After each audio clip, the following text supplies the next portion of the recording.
Blog Talk Radio. It's championship week, y'all. Let's go. Yeah. Woo. Let's go. Y'all need to sit back, listen, enjoy the vibe. Sip something, light it up, enjoy the ride. Cause the Sports City Chefs is on tonight. In the kitchen cooking up, they on the rise. Sports City Chefs. Chefs, Sports City, Chefs, Chefs, Sports City, Chefs, Chefs, Sports City, Chefs. Yes, Lord, we got a brand new president. Joe Biden, we riding, I pray you heaven sent. Word from the wise, my people stay ahead of it. Come on. I've been relevant, trying to survive the elements. It ain't no love in these streets, these dudes telling it. Case go from cold to hot, states evidence. Kaboom, Sports City Chefs is in the room. Cooking up hot topics to put up on your spoon. They well in tune, bloom like a flower in June.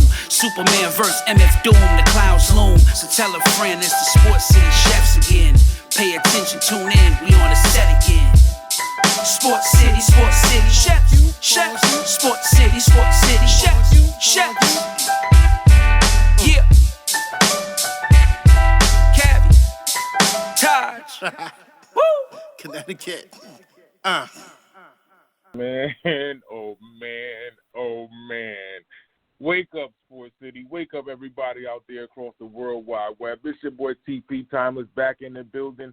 I done took off this blades and loosened up the tie. Stepped aside the brunch. Tymeless is alive. The call-in number is 929-477-2759. We got you locked and loaded for at least the next 90 minutes or so in Sports City. You could have been anywhere else in the world, but you are here with the chefs. I'm feeling kind of Sunday. You already know the slogan around here. Championship week. There can only be two. AFC, NFC. AFC has the Bills and the Chiefs going at it, and the NFC is the Buccaneers and the Packers going at it. The battle of the Bays. And man, I don't even know how to start this thing off to get there, but of course I'm going to save the football for the latter portion of the show. There's a great amount of stuff to jump into. I'm going to try and get to the appetizers as best as I possibly can. I got some rants that I want to throw out there, especially while people try to settle in Sports City. So I'm going to do a lot of this off the hip. But I should be just fine with the way that things went down. Speaking of which, and I don't know how to address the situation. You know what? I'm going to save that till when people start coming in here because I wanted to pick at the guy. I don't really want to say like pick at him, but I gotta talk my stuff about him, and he's one of the notable people in the sport world, and I'll dig into that as best as possible. So I am going to do the NCAA college basketball, jump into this as best as I possibly can, top to bottom with some of the games, and like I said, I have rants on some of the situations that are going on in the nation, if you will. So Gonzaga takes care of business up against Pacific, winning this game by 46. I'm going to tell you the truth. Mark Few is one of the best coaches in college basketball, but it's like when March comes around or April, well, I just want to say March because he doesn't really make it to April. When he gets to March, somehow, someway, a team figures Gonzaga out and they'll lose. I mean, they lost once in the finals, if I'm not mistaken. I think this may be the year Mark Few gets his championship. I think Gonzaga has what it takes. They have interior play. They have shooters. They rebound. This may be Gonzaga's year, but let me get through this as best as I possibly can because I don't want to get hung up ranting about Gonzaga. The next matchup we have is Baylor taking on Oklahoma State and Stillwater winning that game by 15. Baylor may be one of the potential teams that can beat Gonzaga as me speaking that. That's why I didn't want to spill too much in that because Baylor's been playing awesome ball as well. Down in the Big 12, they look like a buzz, so I don't think a team will stop them. I think the only team that probably can is if Kansas does end up playing them again. But Kansas has their issues too. Texas Tech is one of them too. I'm not really sold on Texas. Texas has played some good games, but that game that they lost this year to Texas Tech with Mac McClung, I know him so well. Storming that game back, and Texas had a good lead in a great portion of the game and put that to overtime, and Mac closed them out with a game-winning 3. And the mistakes that Texas made at the end of the game, I question how they look running into the Big 12 championship. The next matchup, another team that I feel that can contend with Gonzaga will be Villanova. They beat Providence by 15 in Philadelphia, number 3 ranked as well, especially another Big East team. As much as these guys fight each other, and to me, the best conference in college basketball, but that's a debatable one. I love to throw that one up. We have an upset. Missouri goes into Tennessee in Knoxville and wins this game 73-64 in the SEC battle. Tennessee has been ranked high, but with them losing this game up against Missouri is ranked, so I can't take too much away from what they were able to do. But Xavier Pinson went off for 27 in their arena. I wonder how far back Tennessee does fall, because they have their 3rd loss on the season right now, and there's teams that they, I guess, gave the leg up over because Tennessee was a stout team, but there's teams below them that have better records. So I'm wondering what the committee does unless they're playing favorites. The next matchup we have is Houston taking on Temple in an American Athletic Conference matchup. Houston wins this game in Philadelphia 68-51 in a blowout form.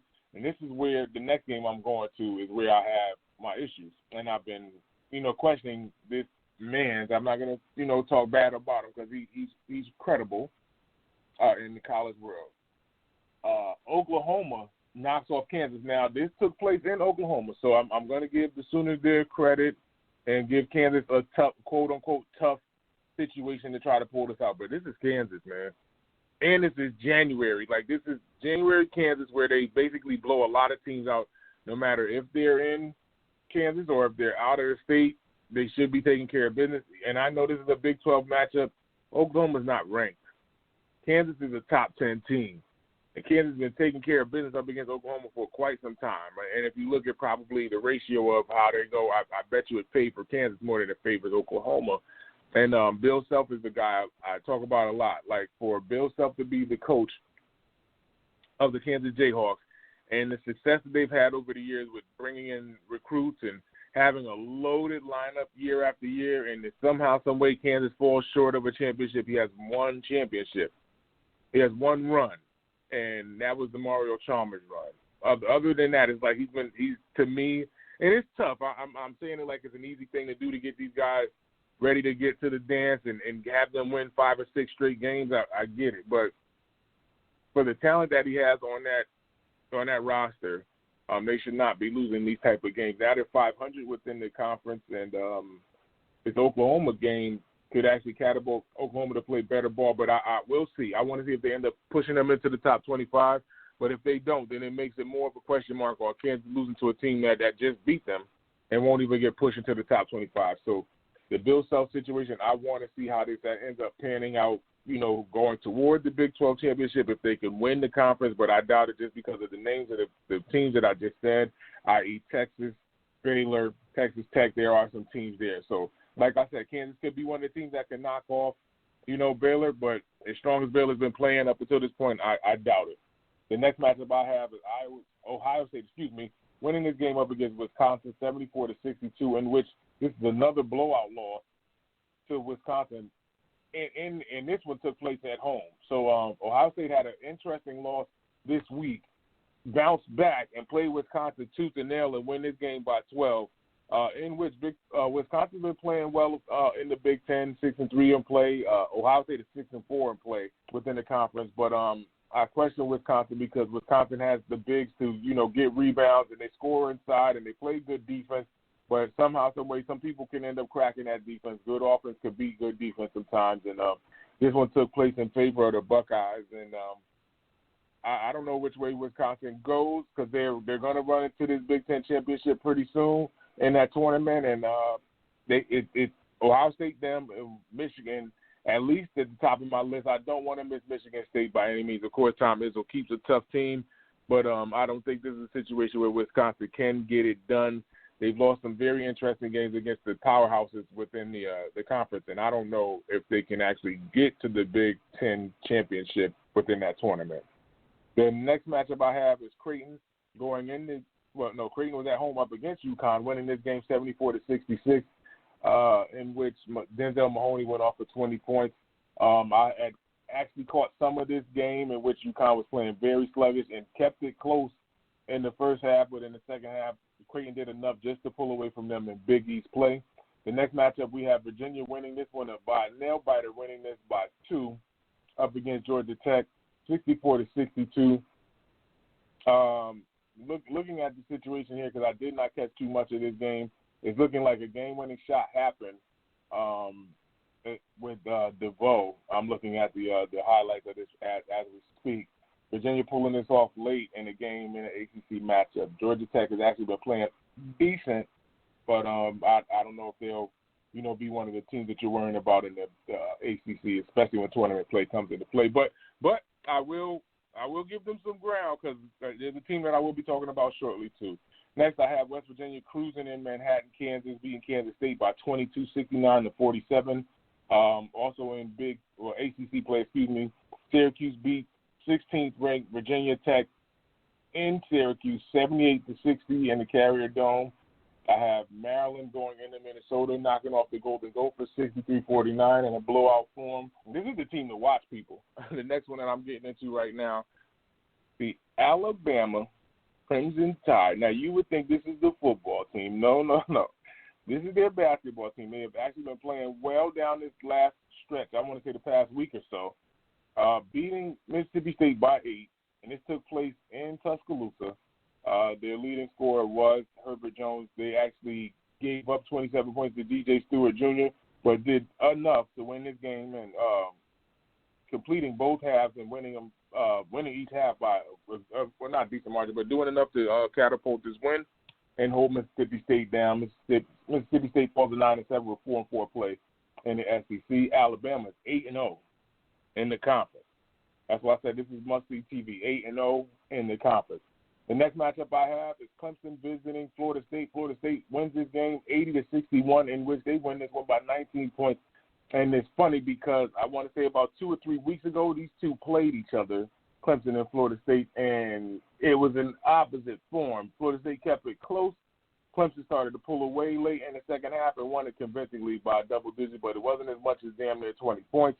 Florida State, avenged their loss from the previous matchup, in which Boston Koprovic, the big man, actually went off for 13 and 10, had a double-double game up against Clemson. I wonder if Clemson falls out of the top 25 because they've been actually doing well, got into the top 25. I hope this doesn't knock them out. They have at least 5 seats to save. We'll see what the committee's up to. We have an upset State going up against Oregon, winning this matchup 75-64, in which Oregon State pulling this one off in big Pac-12 play, in which they're 4-3, and they've actually been playing better basketball than we've seen previously. I really want to say since Gary Payton Jr. has been there about a year or two ago. So they're stepping up, playing 85 on the season, 4-3 within the conference. Oregon 4-2, losing their second game within the conference, and 9-3 on the season. And they've actually been playing decent, but I think the loss of big players like a guy like Pritchard and a big game shooter is starting to show. They're 21 ranked in the nation, and losing this game at home in Eugene, I think they'll definitely end up falling out of the top 25, especially up against the state rival. But we'll see, because Oregon State has to get up for this matchup. In any sport, there's going to be a rivalry within Oregon and Oregon State. But I want to see what happens today into tomorrow on how they rank it. But I think Oregon will end up falling out. We have a interesting upset. They're calling this an upset, but this is within the Pac-12. But Stanford wins their matchup 73-72 at the buzzer, a buzzer beater, and De Silva looking like the guy that took this act on his shoulders. Winning his game by 1 point, 73-72. He had 26, 5, and 4 in the matchup. This took place in the Cardinal Arena. UCLA's 24th ranked. I think they will end up falling out of the top 25 after this loss. Now, we have some games that we could spill into outside of the top 25. Auburn beat South Carolina 109-86. Just trying to get through this the upper echelon outside of the top 25 as quick as I possibly can. Arkansas wins their matchup 92-71. I'm trying to get to it as best as I can. North Carolina wins their matchup against North Carolina State 86-76. They're trying to get their winning ways back under them. North Carolina is 10-5 on the season, 5-3 in conference play. One of the teams that I am questioning, even though they do have a decent record at this point in time. Florida wins their matchup up against Georgia on the state line battle, 92-84. I'm trying to quickly get there because I got the rant saved up right here next to me. Ole Miss wins their matchup 61-50 up against Texas A&M. Now here we go. So we have a situation in which Louisville wins their matchup in Kentucky 70-65 up against the Duke Blue Devils.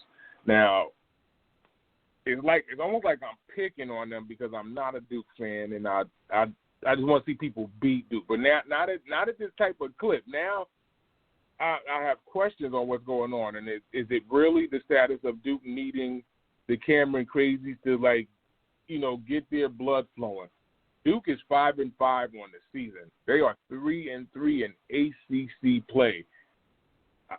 There's no way I'm sitting up here calling for Coach K job. Just like his contract is, I think he's a lifetime coach until he wants to hang it up. Until he wants to put the clipboard on the wall and say somebody else do the job, then do this. This is probably I'm going to say the first season I can remember Coach K struggling out of the blocks, if you will. And I really feel like Duke may end up turning this around just because of the dangers of Duke. But it's like right now, it's like you might as well take advantage of him while he's down. Coach K, the team, they don't really have it. And this goes to show with a team like Kentucky as well, even though Kentucky pulled their game off last night up against LSU, which I have bigger questions right there also. But if you look at this situation, Duke is in the middle of the ACC. There's no strong team out the gun right now for the ACC. Maybe Florida State, maybe Clemson at this point in time, like I said, because Clemson's ranked, but it's usually Duke or North Carolina. You may have Syracuse squeezing in there as well, but it's no clear head and shoulders cream of the crop team here other than just the notability of the team. It's interesting to see Duke like this with no identity, no true shooter, no go-to guy in the paint, no nothing. So it's like people out there in the NCAA, if you're playing Duke, take advantage and I guess force them to take bad shots. It's working. Whatever you guys are doing, it's working. And their 10 games to play, they are sitting at 500. Their next matchup, I wonder if they fall below 500. That is the big question, if they can actually steer this course to keep this above 500. And I'm going to look at their schedule. Their next matchup is up against Georgia Tech at home on Tuesday. So I think this is a bounce-back game, and I think they need a crowd more than ever to get them up. But right now, this is extremely questionable if Coach K could get this thing turned around. Just like I said, between him, Roy Williams, and Coach Calipari being the powerhouse coaches in college basketball, for them always having their teams ready, so on and so forth, this is something that I extremely question at the end of the day. But that was one of the rants that I had. The other rant that I had was on LSU and Kentucky, and I really don't want to pick on Kentucky because that's something that I do all of the time, is like get after Coach Cal, but and I can't blame them because it's like the players that come there, they're all looking for a better tomorrow. So it's like if they play decent within the season and approach postseason play, and then next thing you know, they get whispers that a team would be interested in them in the league, and they could run off it. So I'm looking at the score right now. Kentucky winning that game, and I was watching this game too. They won that game 82-69, and LSU is 10-4 on the season. I really wonder when they're going to break out Shaq's son. Kentucky is sitting at 5-9 on the season. They were 4-9. Like that, and I got a lot of wants in these, but it's like I want to see them progressively get better. I feel like they could pull off a string of wins and push it to 500. If they can get to 500, they can save a lot of face. But if they keep losing games, I don't want to question Calipari's job, but we will see. Okay, so I want to get back into. I do have somebody here. I was ranting, calling in by way of the state of Connecticut. I have my co-host, the villain, in the building. Welcome to the brunch. How are you feeling this morning? Villain, dripping off the meat grind, tripping off the beat, kinda. What up, man? I'm cooking. I'm cooking as much as I possibly can. I just wanted to get the rant in because I was like, when I seen the Louisville Duke game, I was like, I wanted to get through all of this because the crazy part is I'm getting through the top 25, and Duke's not there. So it's like, okay, so I have to get through these scores as best as I can, and it's like, okay, let me find Duke and the scores that they had. You know what I'm saying? And when I was watching that, now you gotta find them. It's like, right, exactly. That's why I'm like, I can't wait to get that rant out. And it's like personally, like I'm like you, like how I'm giving you the laugh, like I want to see Duke lose games, like the teams that I want to see beat Duke. But now it's like, hold on, like Coach K, like you don't have that stern look when you looking down your nose at everybody, and that's that look that just get me fired up. It's like, yo, just beat them, just beat Duke, just competitive nature. I don't want to see that any harm happen to them, or if it's a health situation or everybody battling this COVID situation, then I get it. But other than that, like competitive nature, everybody knocked Duke off. Tie them up against the pole and just punch them in the face and do what you need to do. But something's going on, especially with, I don't even know what team to keep continuing to pick on, but I have to try to leave them alone. But it's the kitchen. I got to cook it up. So it's between either him or Coach Cal. One of them going to get it. And they both wear that royal blue. So anything that you like to add before we get away from it? I know that your boys had actually suffered an interesting loss up against Creighton. Your thoughts on any of the games that I've mentioned?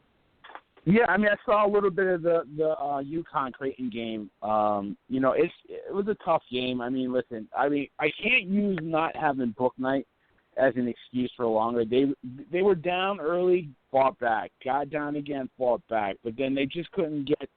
It's like they couldn't get their offense in gear late in the game. They couldn't get into sets. I mean, Creighton did a good job of extending the defense, like when double teaming traffic, and then basically, really when there was like a pick and roll action or a screen and roll, like extending the ball handler out so that basically it took more time to get back into the offensive set. So give credit to Creighton; they're a really good team. UConn just didn't look shaky. And I mean, Hurley's made some kind of questionable moves lately, especially with book night out. Like who's been finishing games, the guys not really were hot and then didn't get back into the game. So you got to question that. But for the most part, to be honest, it's tough. It's a tough loss. I mean, against a good team, but if you want to, like you said, you want to get in that top 25 and you want to start winning tournament games. Those are the games you got to win. So it's a learning experience for this team, for a young team, and hopefully they can bounce back and get back into the win column. Two tough games. Tough losses against St. John's and Creighton in conference. You don't want to keep that up. You don't want to keep that momentum going.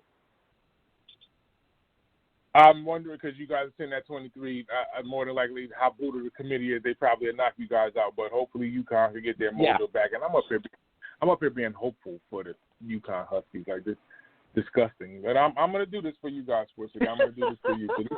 So this is an emotional day. This is an emotional day for me. I'm gonna get into that shortly, Sports City. So I need people on my side. You know what I'm saying? So I'm gonna be on Barry's side for the most part.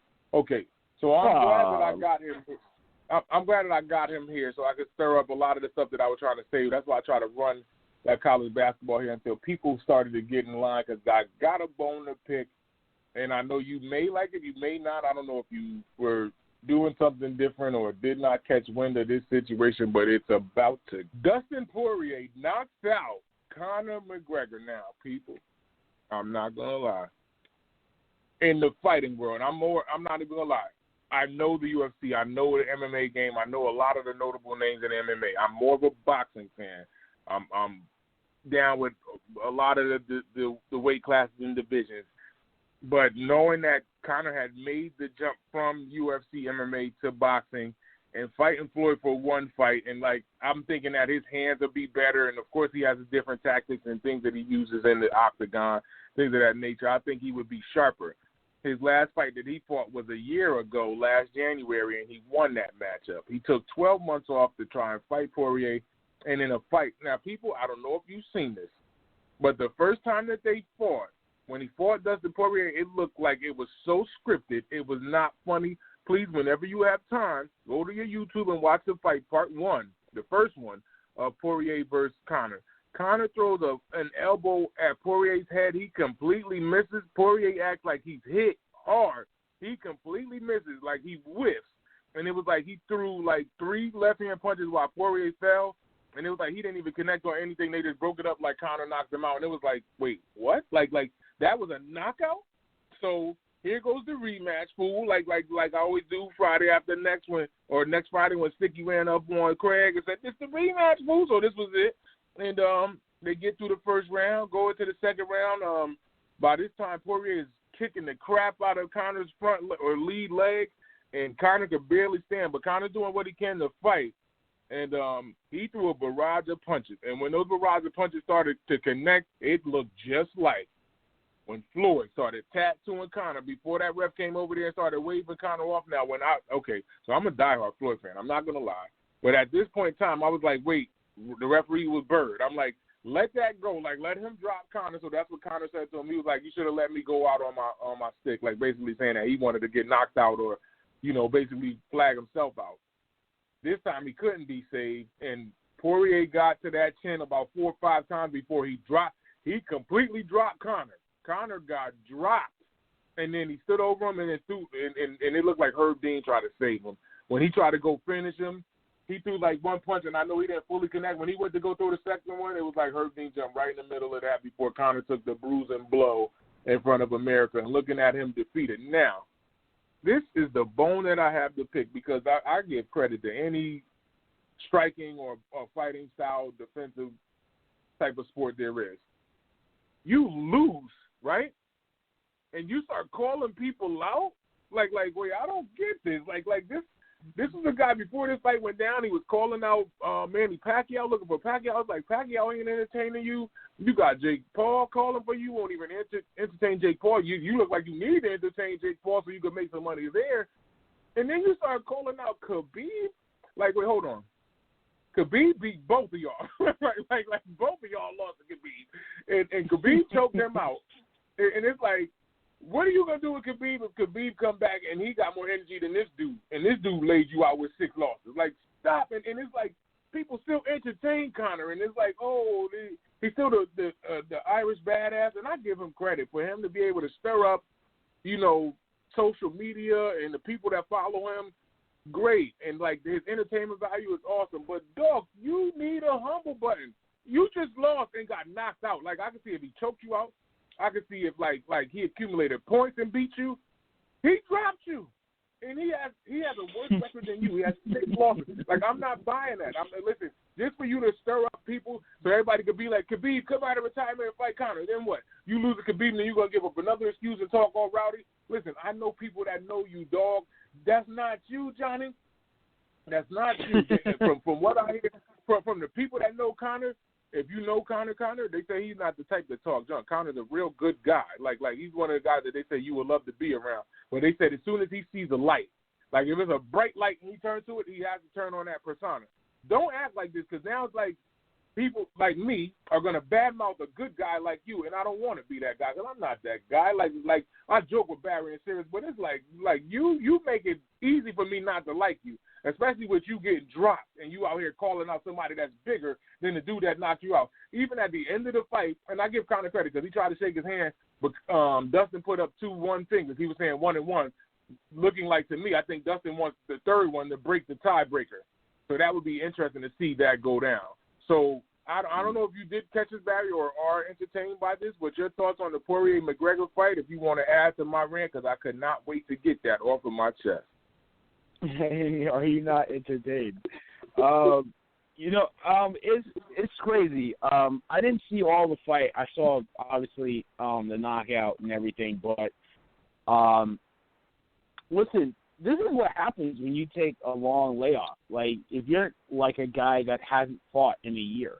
I mean, not slipping punches. He started to slip a few, but he wasn't really. I mean, one of his big kind of things is you can't really, like, get your feet on him. Like, if you do, he counters it really well, and it can put you down to the ground. Like, he wasn't even ready for that. It looked like he was back to square one. Like, honestly, like, he looked like, he looked like Danielson and Karate Kid 3. Like, Mr. Miyagi had to teach him everything all over again. You know what I'm saying? Like, he just looked like a guy that hadn't fought in a year and had a 12-month layoff. And this is a guy that he fought that has momentum. It came off a really good fight, and it showed. He looked really sharp. He looked like confident, and it didn't look like he had a chance. Like, to be honest with you, after that kind of first round, once it got into the second round, it was Poirier just kind of really put him down. So. It may be a shock to many because, McGregor's got the name, But, I mean, when you don't really fight as often as he has in a couple of years, and then I'm hearing rumors that he's looking to get Pacquiao in the ring, and it's like, what are you trying to do, man? Are you trying to build the brand, or are you trying to really get back in the ring and do some of this MMA? You know what I'm saying? So, I don't know. It just didn't look like McGregor didn't look sharp. I think he wants another fight. I think if he kind of comes back and gets really back down to basics, I think it'll be a better fight. But this looked like a fighter that just hasn't fought in a while. With what you just said right now, out here trying to fill that bank account when it's all said and done. That's exactly what he's doing.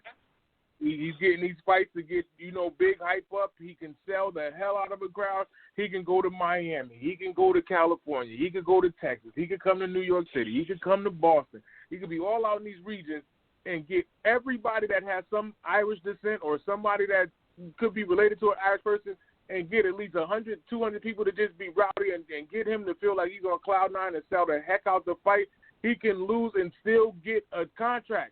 Still get a check, and it's like, wait, if you're barely winning these fights or losing these fights, it's like we watch the same thing happen to Adrian Broner. Adrian Broner started losing fights at an alarming clip. It's like, who wants to watch Adrian Broner now? I don't want to watch Adrian Broner. And the crazy part about it is, like, I feel bad because I believe in second chances and success stories.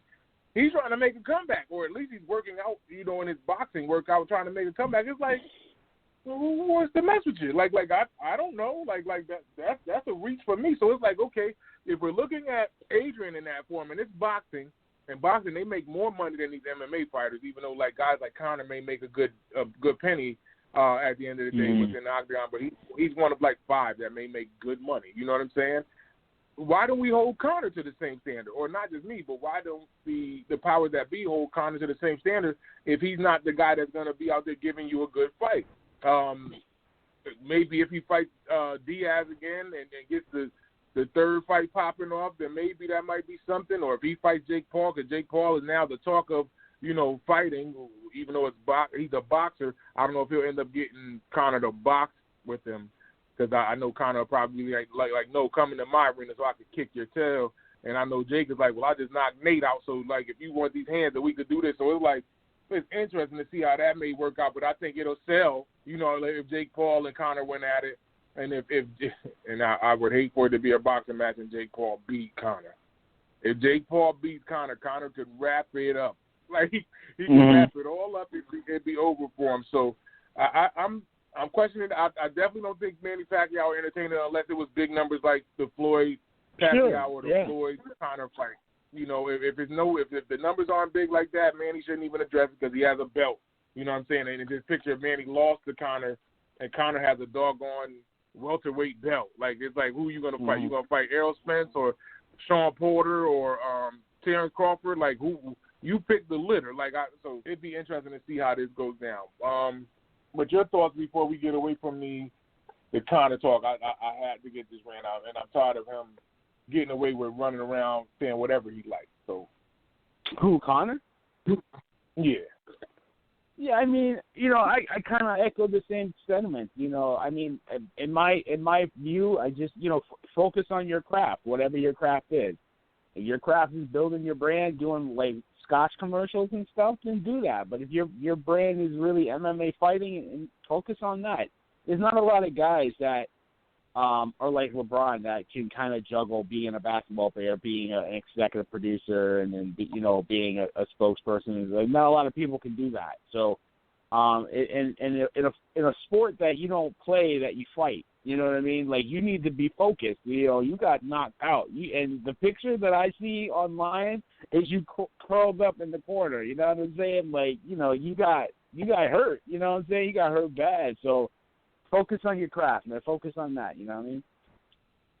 Like I said, it may be potentially over. I want to see what fight. He has to go through rematches. I think it's probably the Poirier fight if they do part 3, because they had the 1-1 history, and Poirier throws the fingers up basically saying he has one, I got one, or the Diaz fight because he lost to Diaz as well, so it'd be 1-1. You know what I'm saying? Like that's the only way I could see him having these type of fights. If he fights Khabib, he's gonna have to go all out. Like he's gonna have to listen to Eminem and come out there and lose himself. Like go out there and just start going crazy. Because if you don't and you let Khabib get his momentum, Khabib has never lost a round.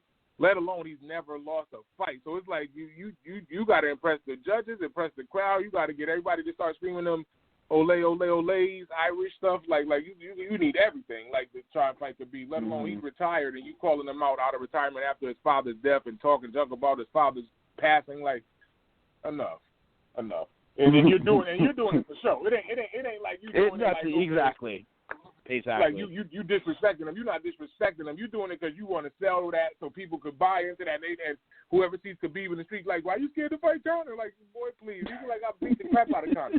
Like, stop. Okay, so you get me riled up. My blood pressure building. Like, let me stop. Temperature's rising, son. Well, I ain't playing. I'm not playing today. I'm not playing. But shout out to Dustin Poirier. He's Conor getting more of the doggone talk than you should, and you knocked him out, Dustin. So shout out to you, but I'm still mad at the way that first fight went down when he knocked you out. Well, quote unquote knocked you out, but you finally took care of business and dropped him, and I love it. Okay, so yeah, I mean, real quick, let's give Poirier his props. I mean, he came out, had a game plan, and he executed. He went in for the kill. Like, you know what I'm saying? Like. It's different for me watching. I'm used to watching boxing. I'm a boxing guy, and I watch a little bit of MMA. So when somebody goes down, it's kind of weird for me to see them jumping on top of them and like try to really finish them, like like some Mortal Kombat type stuff. You know what I'm saying? But he went in for the kill. He smelled blood, and you got to give Poirier his props, man. He was a big underdog. I know a lot of people lost money on that or made some money on that. Poirier put himself right in the position where he wants to be to get a title shot. I don't know if the current champ, I can't even say his name, but he said he wants to retire. But I mean, if he was smart, go get that check, and get. But either way, Poirier's got the ranking now. He's got a big win under his belt, either on paper or on the stat sheet that says, hey, I'm ready for the title shot. And, give him props. I think he's ranked third or fourth, I think it was, I had read. So he's definitely stamping his way to a title shot and, give him his props. Oh, I'm giving him his props. I'm not talking no junk. I'm just basically saying I'm giving more. I'm saying we have to give him props. So like we got to, it's about Conor, but hey, Poirier did his thing, It wasn't a fluke. That guy can fight. Right? No. That's what I said. I said it before you said. I'm going to give him his credit because it's like I'm giving Conor more credence because he lost and he's out here talking junk. I'm more or less talking junk back to his junk talking than me not giving Dustin his credit because it's like I feel like the crowd, like when the crowd see they fighter winning and they see that one blow go through and it's like it's like we're on his feet and then he all over the place, and then you see that because they both left-handed, so that's why I was working for Poirier because he was striking first. And it was like that barrage when he ended up getting ready to knock him out. He hit him with like three of them on the chin, but the first one of those three, you see Conor go limp, but it's like Conor know he in trouble for trying to keep his hands up, and Dustin finally caught wind of it after, and it was like timing, like because I guess these guys are close to the rim. So you hear DC or Daniel Cormier saying, finish, like go after him. And then by the time he heard him, that's when he threw them barrage and he started tearing Conor up. But it's like, whoa, like what's going on? Like, are you really one of the top names, or are you you're the top marketable? Like that's the way that I'm looking at Conor McGregor. Are you the one that they can market around, or are you really that dude? Like I'm not buying those stepping stone fights to get you charged up to fight a big fight and then you lose and everybody spends $60-something to watch a doggone fight. Yeah, get out of here. Get out of here. Mm-hmm. Oh, right. Okay, so let me get away from that because he's getting me type heated. Okay, so your boy actually fought back last night. Your boy Kyrie Irving helped Brooklyn out to win the game up against the Heat, and the Heat actually. And this is crazy because it's like everybody talking junk about Kyrie, this, that, and the third. He put up a 28-point, 7 assist, 6 rebound effort, and a win where Kyrie closed the door. And this is the question though. They're still giving up 120 points. The Heat ended up scoring 124 in this matchup. Your thoughts as they get back to Brooklyn and get back to their winning ways, their first win with the Big Three? It took a lot to get that win, though, dog. I mean, there was some kind of the defense in the last minute was really suspect. I mean, I watched the fourth quarter, and I watched them kind of, really struggle to kind of keep like. Harden didn't score until the fourth quarter, I think, right? It was crazy to me. And then, Kyrie, they're fouling. It was Jeff Green, and then it was Kyrie fouling the three-point shooter when they're up by 5-6 points, giving them free throws, 3 points to get back in the game. Like, they could have lost this game just because of those two boneheaded plays. Kyrie Irving's was a little suspect. I kind of would have let that one go. But I think they tried to say he didn't give them a chance to land. So he was like, he was a little too close when Robinson came down. Jeff Green was clearly a foul. But it's like, what are you doing? What are you doing? So it's like, it's what, we kind of said, like Eric alluded to on the other show, the Crossover Cafe, there's just no defense being played, and the defense that's being played is really crappy. So they got work to do. In my opinion, it's like they have to understand who's the point guard, who's the scorer, and why isn't KD the number 1, 2, and 3 option to me? KD's the best player on the team, so they got to figure it out. They got a lot to work on. Okay, so I'm back here, Kitchen, again, and I'm going to do it again. Brooklyn, go get a big. I don't care what's going on. Go get a big. Not now, but in the words of my family down south, right now. Like right now. This is bad. Bam Adebayo gets his career high. His 41. Career high. Wait, hold on. Hold on. You mean to tell me that you're going back to that locker room and nobody saying nothing to DeAndre? Like, DeAndre get to go out there and keep smoking weed here in the middle of New York City, so you know he getting that good stuff. Like, you know he getting it. Like, what else can you say to me? There's nothing else you can say to me. DeAndre is not playing no defense. Y'all trying to work in a smaller big to deal with these bigs, and Bam went over 41. Now, mind you, don't get me wrong. Bam is an awesome player. Awesome player. So he is. But this is gonna continually happen. 41, 9, and 5. He was doing what he wanted to. He got off 9 assists. So if he passing, what did he passing to the wings? And then watching a lot of the plays of when Brooklyn, this is bad. Like, it's almost like when they're in half court settings, like Brooklyn on the defensive side. It looks like a fast break. These teams are running at the rim and nobody in the lane. Like, wait, what? Like, this ain't basketball. Y'all hoping that they miss layups. Like, forget if they miss a jump shot or a three that y'all letting them take. Y'all letting them get clean layups and nobody protecting the rim. Like, I'm not good with this era. This era of basketball, I'm not good with. For these guys to think that they probably can. Don't get me wrong. I feel like that they want to get to the middle portion of February, maybe the end of February, and turn that switch on and then start going off on dudes. And fine, then do what you're gonna do. But this is looking like the identity of the Nets, with you guys giving up 120 a night. The Cleveland Cavaliers gave y'all run 2 times in a row and beat y'all by double digits and put up over 120 each night. Like everybody that's playing y'all looking like they're going to have a field day. Let alone Bam score. I don't care what nobody say. Bam went off for 41 in y'all gym. Man, come on, man. Enough is enough. Y'all need to go out and get a big. There's pieces on that bench that y'all could probably trade off to get a big that's sitting on a bench somewhere rotten. If anything, go to Philly. Philly got a ton of bigs down there, or go to, just like I said, turn back around to Cleveland. Like, hey, we might need Jared back or get Drummond back. I don't know what they need to do, but they need somebody outside of DeAndre Jordan. DeAndre Jordan, I'm going to say this in the words of G Money in the movie New Jack City. Your services are no longer needed. And then that's when he said, what's up, Bubba Slide? And then Keisha came out of nowhere and blew his brains out in broad daylight. That's what exactly. I'm saying right now. Like, DeAndre, it's all he can do is he's a 6'11" leaper. Like, he gets off the floor and gets dunked.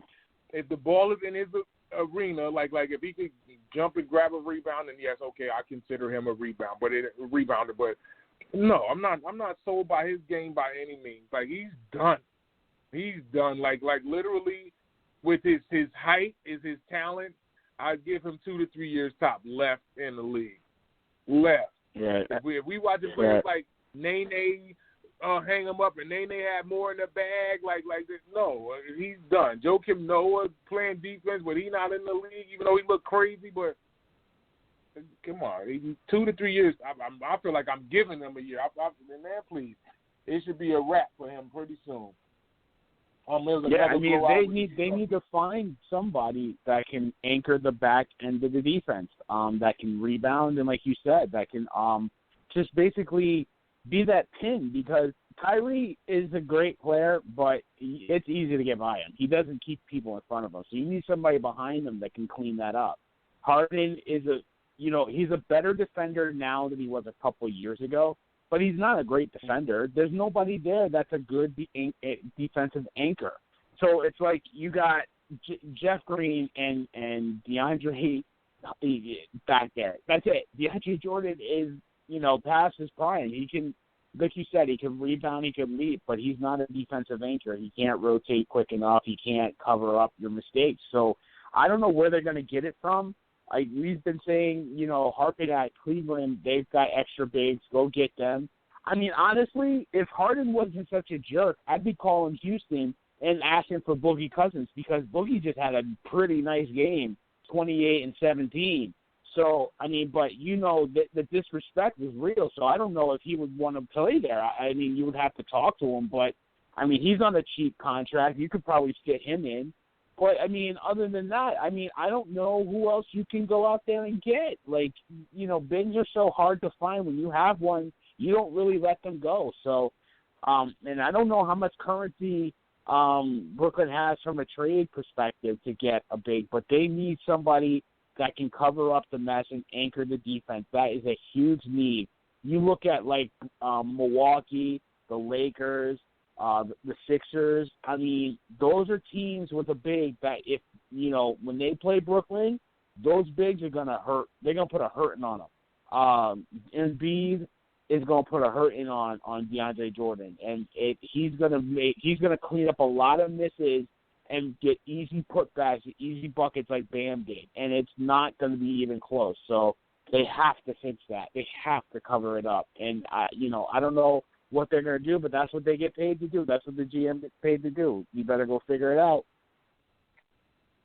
I don't think they could get – well, they probably can if they made it work, but DeMarcus Cousins, he probably wouldn't want to go because of the beef that Harden just left. He just left Houston like that, and he was like, well, I came here for John Wall. I ain't coming for him. You know what I'm saying? So you don't want to have that stir going on out here in Brooklyn and then kind of upsetting what you already got together with the big three, but in bringing him in. But like I said, there are teams that have bigs that can make a difference here, but Brooklyn has to be willing to do it. And I feel like the way that Nash and company or the GM are looking at it, like they're just fine and they'll get through these bumps and figure this out on the fly. And I don't think this is just an easy fix. I feel like Brooklyn has their issues in front of them, especially how this went down. For them to – Bam could have went for 50, y'all. He was 9 for 50. Like right. I don't want to get caught up in that.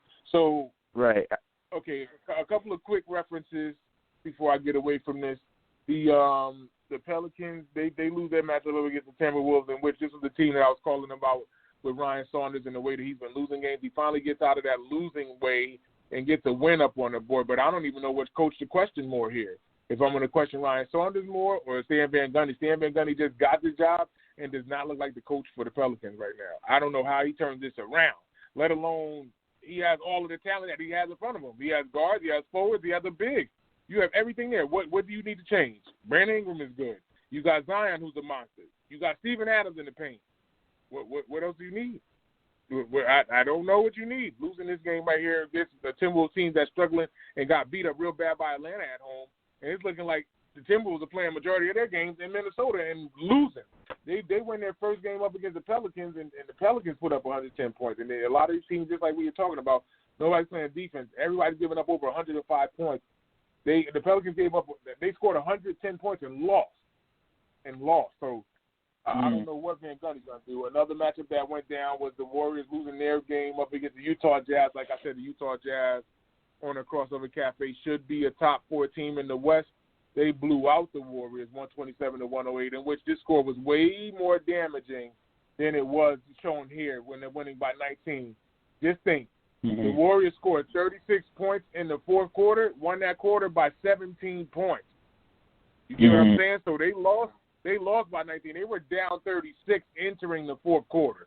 So this score is telling a different story being told by what happened.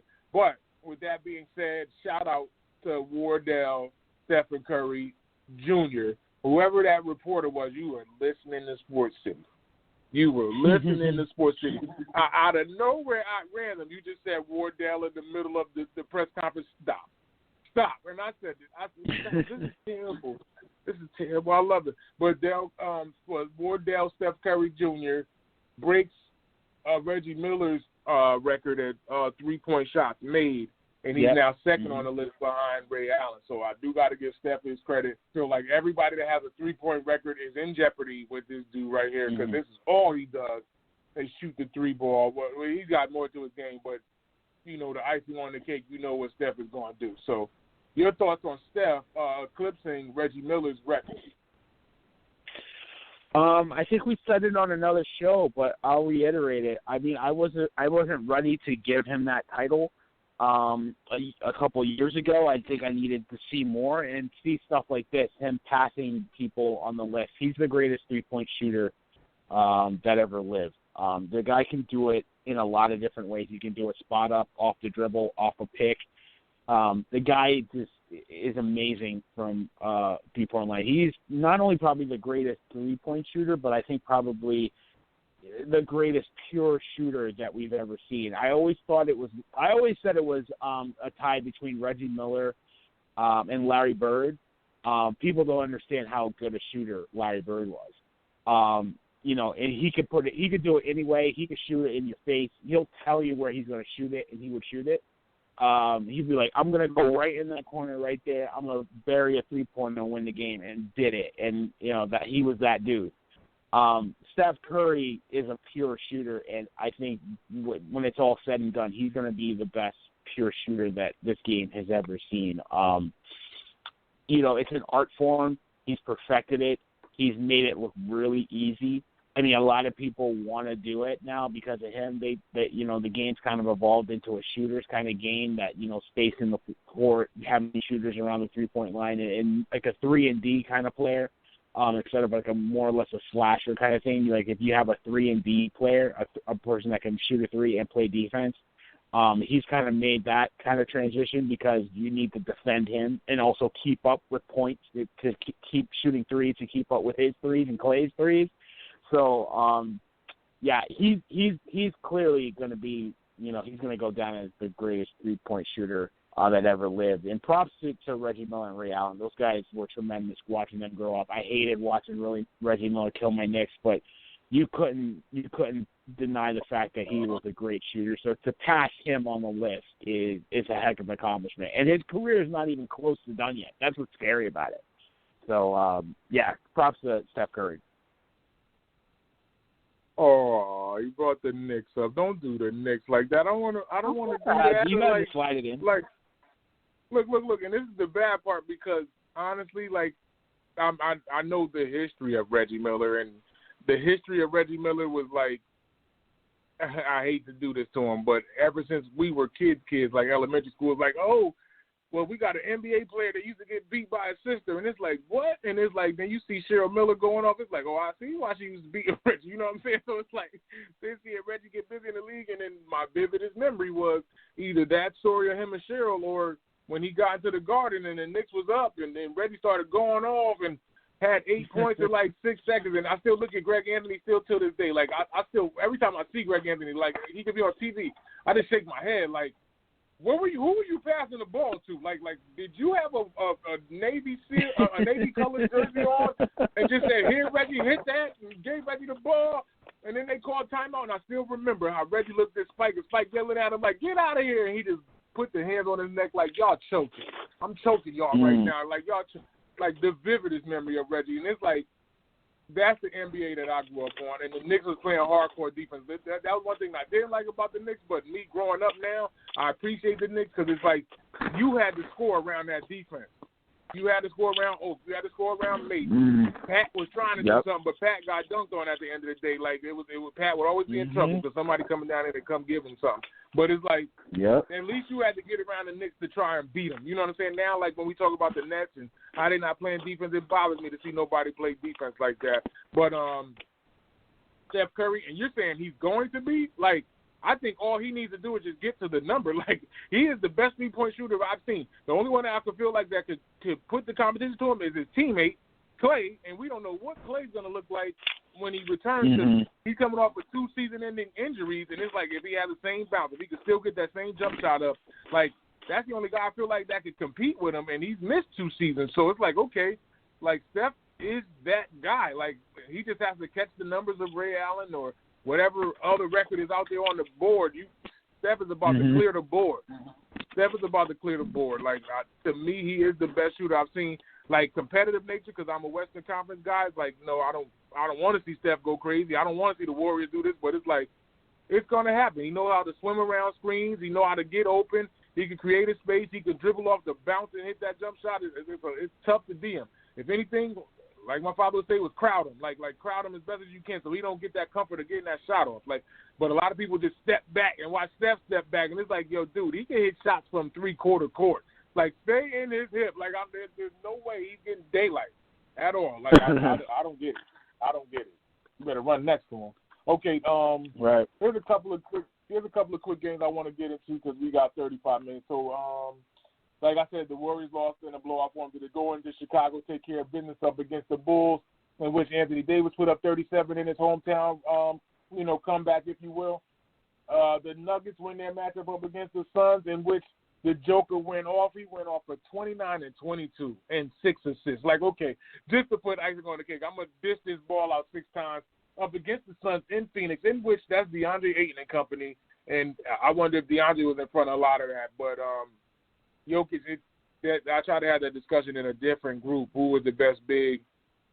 It's between him and Embiid. Like, I like Embiid because Embiid could shoot, but Jokic could shoot. But Jokic distributes more, and that's why I'm kind of. I mean, we need to talk about that, TP. We need to talk about that. Look at me putting recipes together. Look. I wasn't even trying. Let's eat. So we're best big. Do you want to include power forwards, or is it just them two at the center position? Because then if we include power forwards, then it'd be Anthony Davis. And then this was the discussion that I was having. They tried to throw LeBron, and I'm like, LeBron's a 3, but they're like, but he go down to the 4 or the 5. I'm like, yeah, I get it because he's built like that, but it's like he's a 3. But if you want to include LeBron as a big, then you can because he is a big. Like, but we're talking a 5. We're talking you know what I mean. 5s, right? Okay, so let's go. Yeah, we're talking pure 5s, and I think Davis is not a 5 to me. I think in today's game he is because he's tall, but to me he's a 4. I'm looking at pure 5s, like, more or less, in the block, back to the basket kind of big. You're talking Joker, and you're talking Embiid. Maybe you would, just to kind of round it out, you would throw like a Cousins or Andre Drummond in there. I mean, I'm not saying they're the best, but those are the kind of guys, like Bam, those kind of guys. But to me, the 2 best, clearly, are Embiid and Joker. Embiid is really good. I think when he figures out that he's better on the block than on the wing and trying to shoot threes and stuff all the time, he's either a 20 and 15 guy every night when he wants to be who he's supposed to be, dominant inside, right? Joker is stupid talented. I mean, he is a big man, but he's a point guard trapped in a big man's body. This guy, when I watched him in the playoffs last year, it's the first real time I got to really sit and watch him play. I'm like, why is this guy bringing the ball up? And why is this guy running the offense? And then you watch him do it, I'm like, oh, that's why. Because he's stupid talented and he can do it. Like, he is the most – he's stuck in a market that people don't really watch and don't get to see as much unless it's a Thursday night game or a Saturday game or something like that, or ESPN game late on this market that we don't really get to see. This guy is the best pure 5 big in the game. He can handle, he can shoot, he like his shot's never going to go in, and it's pure net. Like, you know what I mean? Like, when he shoots it up, it goes high up, and it looks like it's going to be a brick, and it's pure net. Like, the guy is talented. He is the best big in the game to me. And that's no disrespect to Embiid. I think Embiid's really talented. I think he's the second best. But Joker has better handles than Embiid, in my opinion. Like, it looks like Embiid can kind of fumble it a little bit. Joker, he's the best to me. He really is. Okay, don't forget DeMarcus Cousins, because you just talked about him. And DeMarcus Cousins just had a 28-17 night. And it's like when DeMarcus is focused, he can get into this conversation. And i.e., if you get back to DeMarcus in Sacramento, he put up 55. And, like, he got a bag, too. And just like you said, 28-17, he had 5 assists on the night and the same night. So this happened, and this was one of the games that I wanted to spill into. This is what I do want to say about both of them. Just like you said about Embiid, if Embiid wanted to go in the post more and dominate and get that big man in foul trouble, no question I'm going Embiid. That's why I went with Embiid in the discussion that I was having. Jokic, the reason, and I don't even know if it's a fair value of me going against Jokic, but I'm going to give him credit, like, here in what I'm about to say, though. Like, Jokic has a hell of a bag. Like, and Jokic does it all. He can bring the ball up. The coach trusts him. Jamal Murray looks at him like, yo, listen, I'm running off of you. Do what you got to do. And that's how I kind of play. Like, I can bring the ball up, and it's like, yo, what is he doing? And then as you know, something crazy happens. It's like, yo, okay. So it's like, and just like you said, that shot he'll throw up, like, if you on him and he just throw that sky arcing three, like, yo, what type of shot is that? And it's buttered, like straight cash, all that. And it's like, yo, wait, he does that? Yeah, he built like that. He built like that. People are lucky. This is why I'm saying this about Jokic. Like, and I don't even feel like I'm being fair in calling him out like this, and I don't think so. People are lucky. Jokic is not athletic. Like, if he was in shape and like could run and could jump like at least 6 inches off the ground, like if he could jump, dude, what would people do? Like, yo, people would want to watch the Nuggets every night. Like, everybody be like, yo, we watching the Nuggets, and it's still like that right now. The way that he's playing ball now. Like, the way that he play ball now, it's like you still want to watch the Nuggets. But it's like if he got any good trainer to, like, get him off the ground or make him quicker or have him with an unstoppable post move. Like he has post moves, and he'll get the shot off like that. He'll do, like, a 3-spin off the pivot and get that shot up, like, and that'll happen. But it's like if he were any type of athletic prone to do something, like, the only hope you would have is like Embiid to try and combat him to get him in foul trouble, or DeMarcus Cousins. Now, if DeMarcus is playing like he was in Sacramento, I want to see the matchup between the Nuggets and the Rockets and see how that goes down. But I don't know. Like, this is a fair fight between Jokic and Embiid being the best big, or if DeMarcus continues this. Because this is just one game out the bag, 28-17, since Sacramento, to be honest, because he wasn't doing it like that in New Orleans. And he sat out a whole year with the Lakers to get a championship ring, so he got lucky to get that. So I'm going to give DeMarcus that type of credit. But right now, I believe between Embiid and Jokic at the 5 at least. But if it were to include the 4, then I would put Anthony Davis in the discussion at the 4. That would be the only other guy. It would be a hard. Yeah, exactly. Like, you know, it would be a hard. I can't put Giannis in there. He's more on the wing for me. But, like, if you look at, like, it's a hard argument. I don't even want to start this, like, AD versus Jokic. I mean, because I would probably take AD. I think AD is super talented. But, you know, if you kind of split them back, like, 4-5, like, I would, you know, say Joker's the better 4-5 than AD. And AD is, like, you know, one of the best 4s in the game. Like, if not the best. You know what I mean? So, you know, I look at, like, I used to think Giannis and LeBron as 3s, you know, that just are bigger. That's it. But I think Giannis is a 4. So, like, and I don't see Giannis on the wing like that, because Giannis got to get to the paint. Like, I would live with Giannis trying to pull up. Go ahead and pull up. Go shoot. Listen, shoot. Shoot the ball. Right. I want for you to shoot. Go ahead. Go, please. I'll live with you hit 3 of them. I want you to think you hot.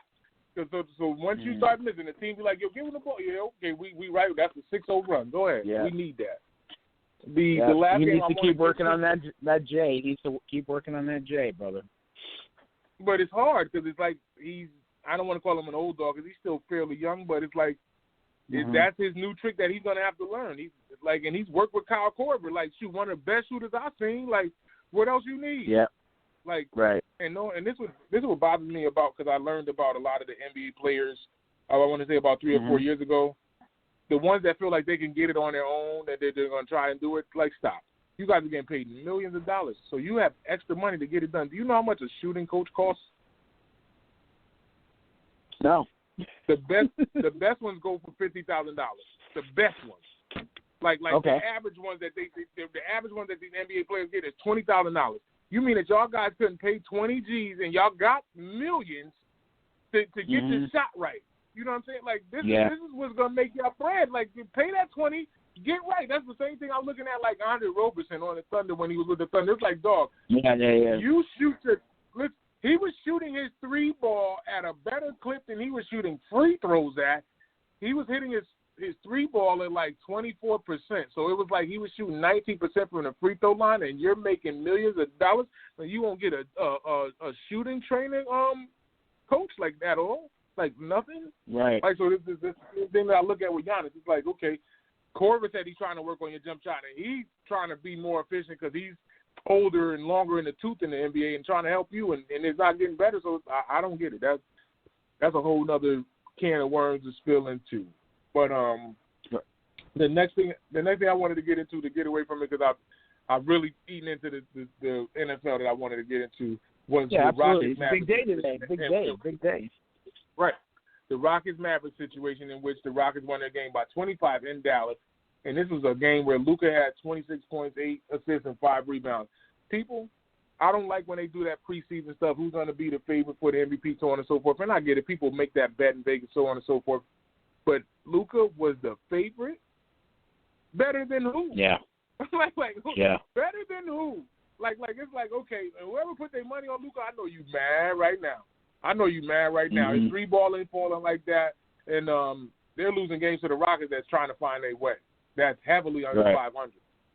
But for some odd reason, the Mavericks are 500 at this point in time, and Luka will figure out a game to get going, and then there's another game that it's like these. It's like he'll have a half a good play, then he'll fall asleep, or he'll fall asleep in the first half and then start going off in the second half. It's like, no, you got to play a consistent 48 minutes out here. Like, you think you're going to sneak these wins in, and I understand.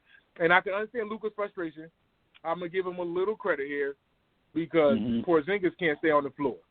If Porzingis can stay on the floor for him, then it would help him. But it's like his sidekick ain't helping him. So, but for them, I don't think Porzingis makes up the 25-point blowout here, though. Like I feel like Porzingis would give them like 17 to 21 of this.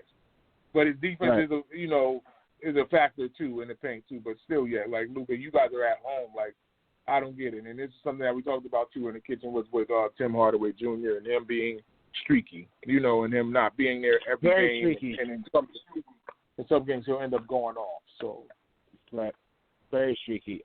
You're right. Listen, when Eric Gordon is hitting 6 and 9 3-pointers, you can put it's a wrap. You can pretty much put that in the bag. I mean, he is the forgotten piece on that team. Houston, if they can get Wall healthy, I think this is the first game he's played since the big trade with some knee soreness and everything. If they can get him, Boogie, and Eric Gordon on the same page, look out. Like, I'm not saying they're going to be a championship team, but they could be a top out in the playoffs. You know what I mean? That's some talent right there. Listen, I'm going to be nice about – well, no, you know what? Forget it. Listen, Porzingis can't stay healthy. I'm glad he's not in New York anymore. Listen, I understand this is like the 5th game in 7 days for him, so you want to take the precaution and not play him, but you can't rely on this guy. He's too fragile. I mean, the knee soreness, eventually it's gonna give out again. You can play cautious and you can play all those games you want with sitting him and load management and everything. It's still not going to work. Eventually, it's going to be diminished by it. Luka's a really good player. I think people were gassed over his run last year in the playoffs. But, I mean, in the numbers he was putting up in his second year, and favorite for MVP, I mean, that team, after Luka and KP, it's kind of, up and down. You have guys that have good games usually at home, and then you have guys that have games on the road. Like Hardaway, the last game before this game was like 0 for 12 or 15 or something like that, and then he missed every shot in the first half. He hadn't hit a shot in like over a game and a half before the second half of the Rockets game. So Tim Hardaway, he's a very good third player. He's just too streaky for me. Always was a little too streaky in New York. I do like him, but, I mean, you couldn't rely on him to be that lead dog, that primary or secondary scorer. So that was the big problem. But, I mean, Dallas, listen, hopefully they can get, KP healthy for the whole season and throughout the playoffs. With those two on the court, they're dangerous. But, you just can't rely on KP to stay healthy all the time. That's just what I've seen in my, from his Knicks tenure. Hopefully it's him getting older and getting out of it. I've seen players their first few years get hurt a lot and then grow out of it, but I don't know. We'll see. It's 7-3 and that skinny, it's a recipe for disaster. This is the one thing I'm going to be fair. I'm going to secretly say this on air, Sports City. I am a Porzingis fan. I'm not going to lie. I want to say, was it the second year? Because the first year he got hurt, right? I think it was his second year in New York. No, every year he got hurt, pretty much. At some point. Right when he tore his knee, and I was on that playoff run with him. Like everything was going good, and he tore his knee. When Porzingis was playing like that, I turned into a Porzingis fan. I was like, yo, this dude is incredible.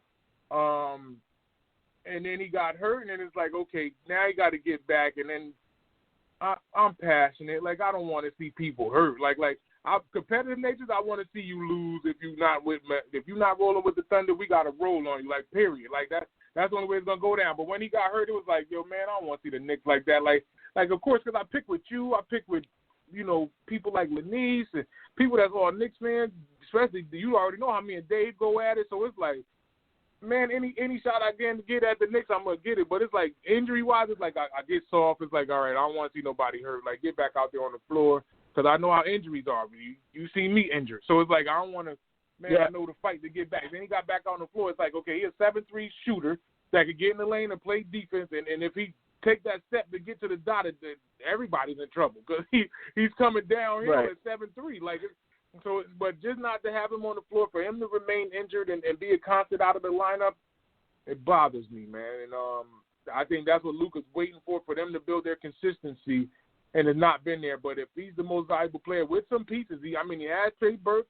They got rid of Seth Curry. I mean, they got Tim Hardaway Jr. They got pieces there on Dallas, so it ain't like I'm giving him a whole bunch of credit or leeway. Dwight Powell being a big that can shoot and get in the lane and rebound and dunk, so like it's a good amount of pieces down there in Dallas. Okay. I think they need another piece to contend. The Lakers, I think they need another piece, a consistent piece that kind of pushes KP into that kind of second, third tier. Like he could be the Robin to Donic's Batman, because clearly Doncic is Batman. But I mean, I'm talking like maybe now you have Batman, Robin, and Batwoman. You know, or Batgirl, whatever you want to call it. So like they need another piece that can consistently be there with Doncic when KP can't go. That's it, to really contend. And I don't know who else is out there. I saw some rumors that who they might be able to trade for. I think those were kind of fluff, but that's what I'm thinking. A 2 or 3 that can be consistently out there with them. Okay, we will see how that moves in the latter part of this season. I do have to try to get the football because, of course, this dude comes in here and start eating with me, and we're eaters, we foodies, and then I'm putting up some marvelous recipes. Okay, so Sports City, I'm up here talking about Barry's Knicks, and it's not fair because I keep talking about Barry's Knicks. I got to talk about my boys real quick, and I'm gonna do this quickly. So within this week, we just hired, being the Detroit Lions, they just hired Dan Campbell, former tight end of this Lions team, in which his last season in Detroit, he was on the 0-16 team.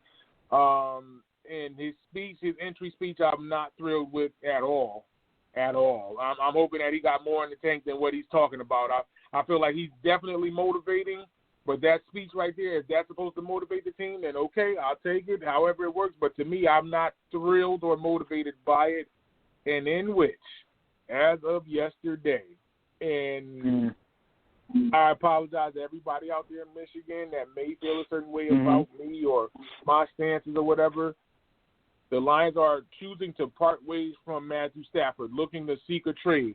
So if they can't get the trade, then he probably stays. But with this being said, I think that they're trying to move on to green pastures.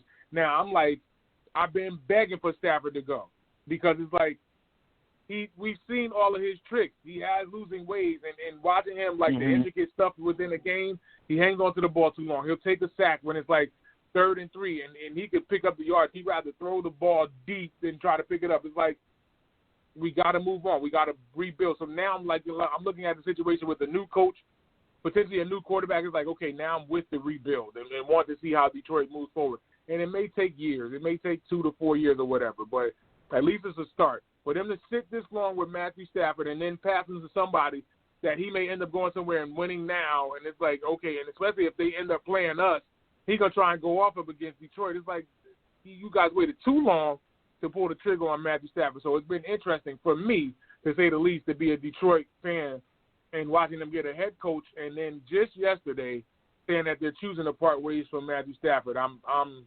edging my seat waiting to see what they're trying to do, and they're saying they're actively trying to push to get to the first pick to get Trevor Lawrence. If we could get Trevor Lawrence, that is who I wanted. That is what I've been asking for the past 2 years. And if it can happen, let's go, because then I'm definitely with the rebuild.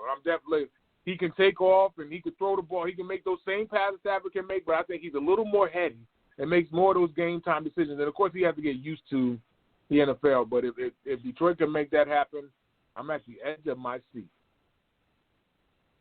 Yeah, I mean, listen, I don't think that'll happen. The Jaguars would be a fool to pass on Trevor Lawrence. I think you get that pick, you get that quarterback. I think there's no way you trade out of it. Maybe they can do a deal to get. I mean, listen, honestly, I said it on this show. Mac Jones ain't a bad pickup. The kid from BYU ain't a bad pickup. So we'll see how that goes. I think I want to hit it all real quick, and then I'll let it go. I mean, I think Dan Campbell. I'm really not feeling the hire. I think there was better candidates out there. Frazier, what's up? No, I said me either. I was agreeing with you.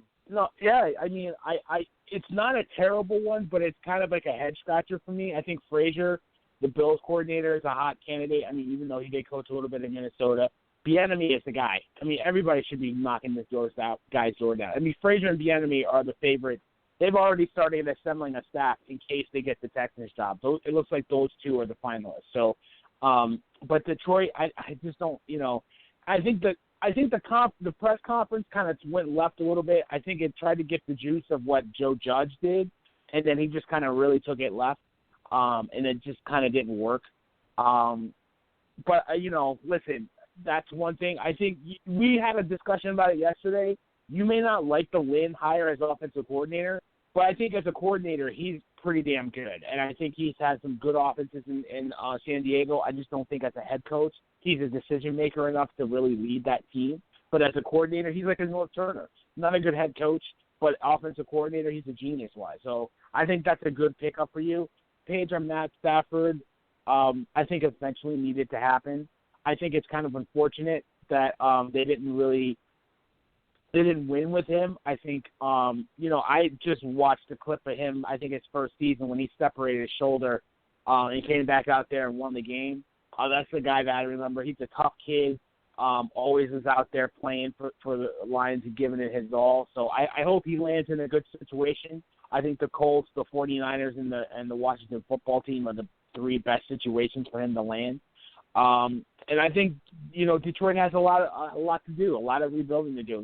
At first, it's quarterback. So I don't know where they go. I don't know if they sign a veteran or if they go in the draft. But, moving on from Stafford it's kind of bittersweet. And I'm not even a Lions fan, but, just because I kind of do appreciate what Stafford brings to the table. He's a Lions fan, Sports City. Don't let him fool you. Listen, we've had the discussion. Don't worry. I'm working on it. That's so disrespectful. So disrespectful. Look, just seeing what he put X in. He had X in the Lions jacket. Okay, so we're gonna do that.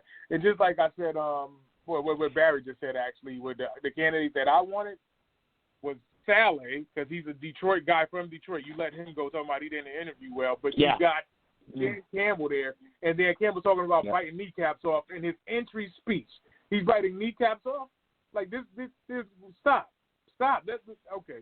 Getting past that, because that's frustrating. The enemy's out there, Sally's out there. You went with Dan Campbell, that's not head coach anywhere, except a little bit in Miami when they fired a coach. Like, no. Mm-hmm. Okay, let me get past that. The Stafford situation is the Lions have to be in the news somehow, some way.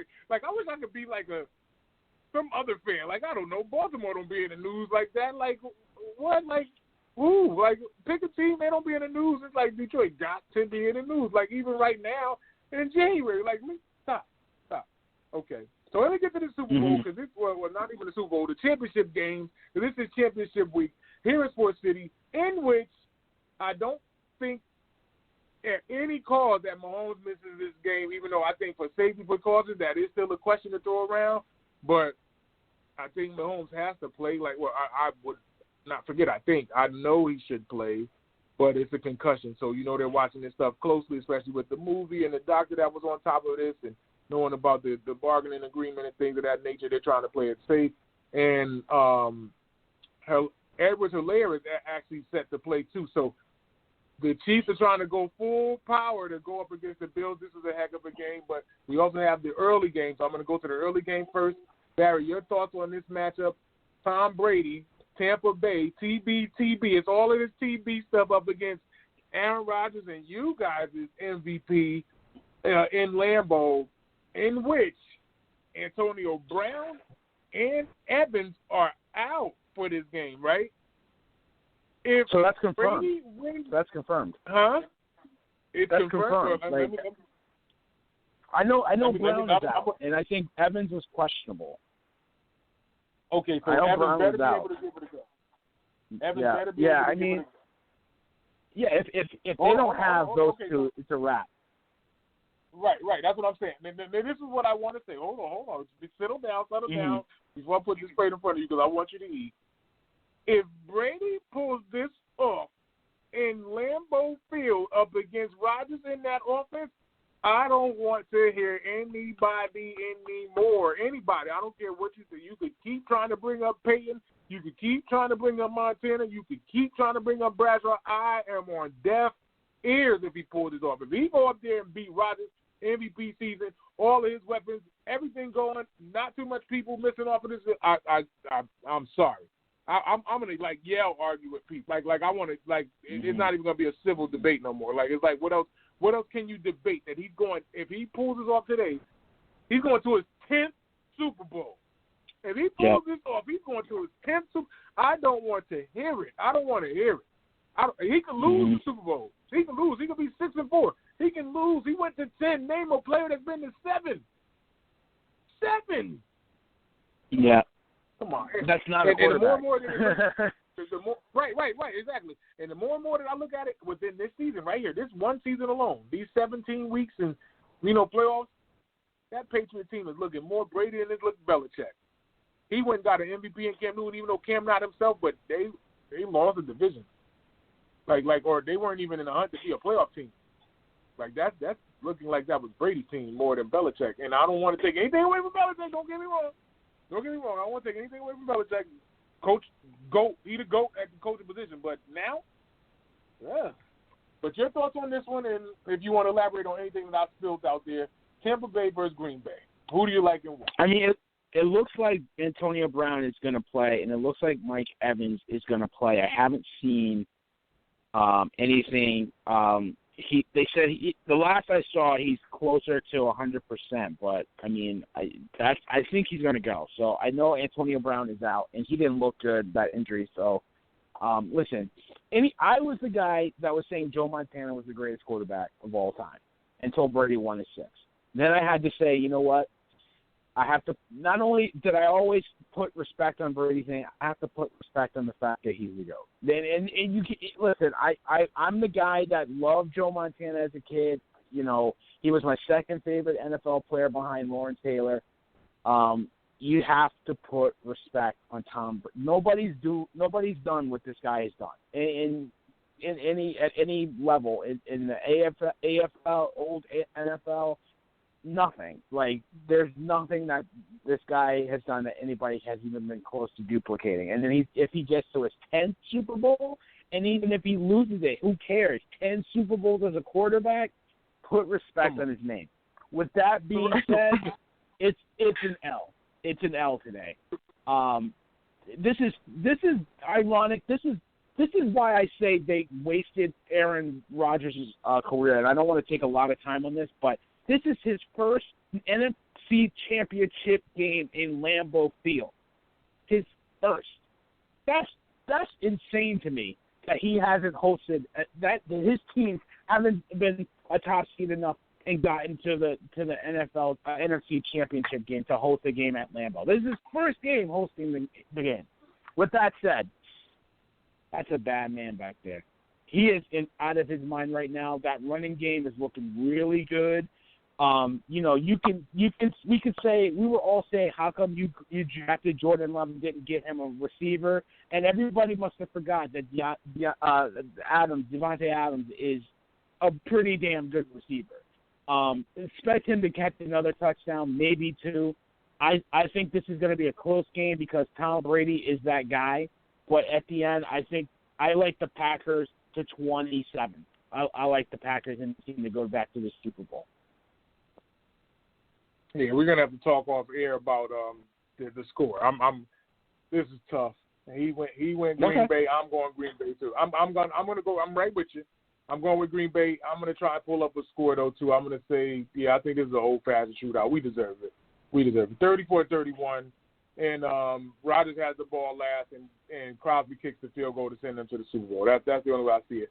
If they are tied up and Brady gets the ball, you'll turn the TV off. Turn the TV off. Don't watch the game. Just turn it off because everybody about to cry, man. It's about to be a bad situation if that goes down. I do not want to see Brady with the ball at the end of the game and they tied up. And it's like, it's 2 minutes and 30 seconds left and he got a timeout. Yeah, you know what's about to happen. You know what's about to happen. Turn the TV off and be like, man, this dude do everything, man. Like. I don't want to.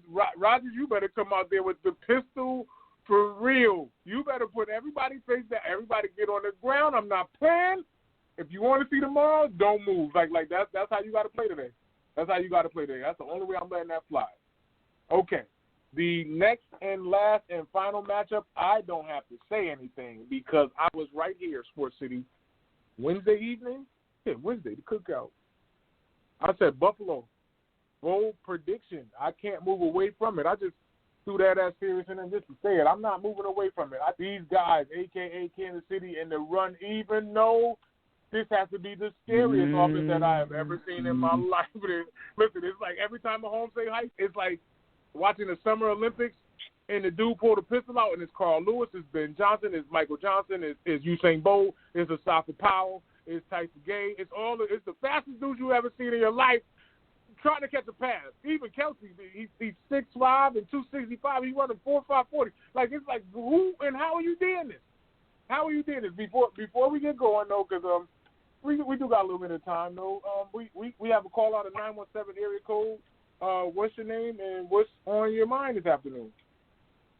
Yo, what's up? This is David in Stanford. Just calling because Ty was talking about something that I love just a second ago, which was how it's proven now that Brady was the man, not Belichick, which is just so much of a surprise and just kind of awesome for me because as much as, I don't know, you guys might disagree with me, but I'm just a huge Brady fan.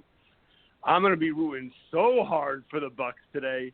And if Brady gets the ball back in the last minute, oh, my God, I'm going to be so excited. There ain't no way I'm turning it off. I hope the Bucs win. I'm picking with my heart, and I'm picking the Bucs, but I don't really think they're gonna win. We'll see what happens, but I'm gonna pick them just because I want them to win. Look at this. He's going for the upset. Look, if we both were in Green Bay, look at him, Barry. He's going against us. So this is the crazy part because, you know, as a quarterback. Too. What's up, Dave? How Dave going to sneak in there like that? Right. At the end of the show, too. And only as a quarterback would do, here go with the quarterback and me saying Brady. I like what Todd said. Any other thing, you heard him the other day. He was coming for me the other day. But the quarterback, he's like, I like the Brady stuff. And this is the first time I ever heard him say that he likes Brady. Sports City, y'all getting Stanford gold. This ain't even like just World Wide Web gold. Y'all getting Stanford gold. I like Rodgers too, though. I like Rodgers too. You know, I mean, I love those guys. I like quarterbacks. You said it. You know, but man, I love Brady, especially because we beat him twice. So it's not even like I got to worry about that. Exactly. Now, Sports City. This is 10 years of hanging on to a memory. Like this. Stop. We're talking about today. We're not talking about when we were in our 30s. Like we in our 40s. It is 10 years. It's 10-year anniversary from our last Super Bowl. You're exactly right. I cook. Don't worry. Just sit down. Look, I got you. But I'm not gonna let you do this. Not today. Okay. So, like I said, I already went with Buffalo Wednesday. I can't change that up. I can't. I really feel like Buffalo has done enough damage. Josh Allen with this super season, and you know, all of my life, especially all of the sports that I played, like that was one of my first championships I ever won was in baseball. Like when in my minor league when I was like 6-7 years old, and my coach to pump us up, he said, "You guys are the underdogs. You're not expected to win. That other team out there is supposed to win. You guys are going to win today." And then we went out there and won that championship. Every time I look at an underdog situation since I was 6 till now, it's like I always like to see the underdog win. Just to see the jubilee of the favorite, like, yo, we really lost today. Like, we really lost today. And it's like, if they go into Arrowhead and knock off the Chiefs in Arrowhead, it's like, this is the Super Bowl right here. To me, like, even though both games are awesome, this game right here between Buffalo and Kansas City, to me, is the Super Bowl. My popcorn is ready. I am throwing this one around the kitchen. I will start off with you first, Barry. Give me your thoughts on this game. Who do you like and why? I still like Kansas City. I mean, listen, Buffalo is going to be a tough out. It's going to be a good game. I think, listen, it's going to be with Mahomes, clearing the protocol, he's going to be playing. But, I'm hearing the turf toe might be the bigger issue than the concussion. So watch out for that. They're going to be down there 2 running backs, but they still got that cheetah. They still got Kelsey. And this is a high-powered offense. I mean, just don't run Mahomes. You don't have to do options or nothing, running, scrambling. He can still sit in the pocket and pick them apart. I just like Kansas City at home. If something crazy happens, the Bills can obviously take the game. Josh Allen is an MVP candidate, not my MVP, but they're having a great year. Bills Mafia, I know a couple Bills fans. They're really proud of what they're doing. But I just don't see them going into Kansas City and beating the Chiefs, who should have been to 3 Super Bowls in a row, but they'll make it their second in a row. I like Kansas City 31-23. And the reason why they didn't go to 3 Super Bowls? There's a that story Batman Brady, right? of a guy named Brady. Frank, I'm telling you. What? Get out of here, man. Okay, so what was the score again before I keep going? Because I was running my mouth in the middle of you saying the score. Barry. Wait, say it again. The score 31-23. 31-23. 31-23 Kansas City. Okay, DH, your thoughts on this game? Who do you like and why? And if you got a score. I like Buffalo's going to win 23-16. And it's going to be Mahomes is going to be kind of not Mahomes. I've thought for a while, I feel like the Chiefs will be back, probably winning the Super Bowl next year, but I don't think it's their year. I'm picking Buffalo. Yo, Barry, and Barry, we don't agree on anything. Me and Dave don't agree on anything other than probably the jizzer. That's about it. Like that's about it. The genius. right. That's about it. But he a Ghostface fan, but he'll agree with me on some jizzes. But now I got the Tom Brady out of him and Buffalo, 23-16. Wait, hold on. They said 16 points in Arrowhead? That means they shutting him down. Andy Reid going to go for it twice. No field goal. Wow. Okay, I'm going Buffalo at 4 each. I think this is gonna be a shootout. Get your popcorn ready. 44-41, man. It's going down. No defense on the field, man. 44-41, Buffalo, man. I think the over is in effect. I repeat, the over is in full effect. Especially with Dave saying 16 points. If they could slow that offense down, this has to be the most catastrophic blow up since you guys did it in 2007, 2008 up against the Patriots. I cannot see an offense get shut down this bad. I'm baffled. Okay, so I hope you're right. It'll be an exciting Sunday night. Well, I'll call you. You know, man, I don't got a problem calling your phone. But you know, when Barry, when people move into the city, they get Hollywood. You know what I'm saying? So I gotta talk to a receptionist. You know what I'm saying? I gotta get through people. They got. You know, this is what I go through, man. So, you know, but they special. You know what I'm saying? They special. So we are at the tail end of the show. I'm thankful that you guys came in here and did what y'all needed to do. Eat this good old food for thought. Mr. Heidi, I need a closeout from you. Plug, closeout, promo, anything that you like to say before we get away from the brunch.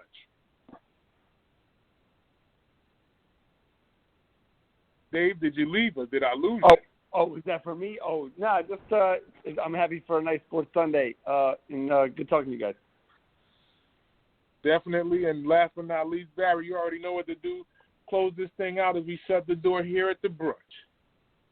Yeah, I mean, listen, you know, Sports City, like you said, we're doing big things.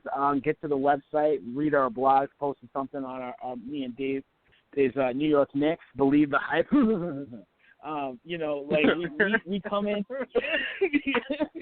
you know, we come in, you know, we doing a lot of things on Sports City. We got some new music coming pretty soon. I got to take a listen to that. But you know, the site is up. The follow us on Instagram, follow us on Twitter. Big shout out to some of the friends of the show, Trending NBA, Bad Weather Fans. You know, Nick Central, just a lot of friends of the show out there working with us, doing some big things.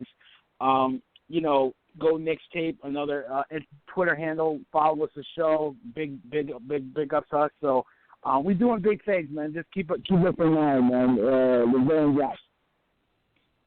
See, that's all I had to do was get the bad guys around me. Then things start flowing, man. I get the good people around me, and everybody like, Ty, you know, we got you. You know? I get the bad guys, and now they start pushing the needle. This is what I'm talking about, Sports City. I need my brothers at the end of the day, no matter what. Even if they do come in here and start talking that Knicks crap, I can't. You guys know I don't like the Knicks. Y'all know better than that, man. Y'all know. I don't even know which one to tell.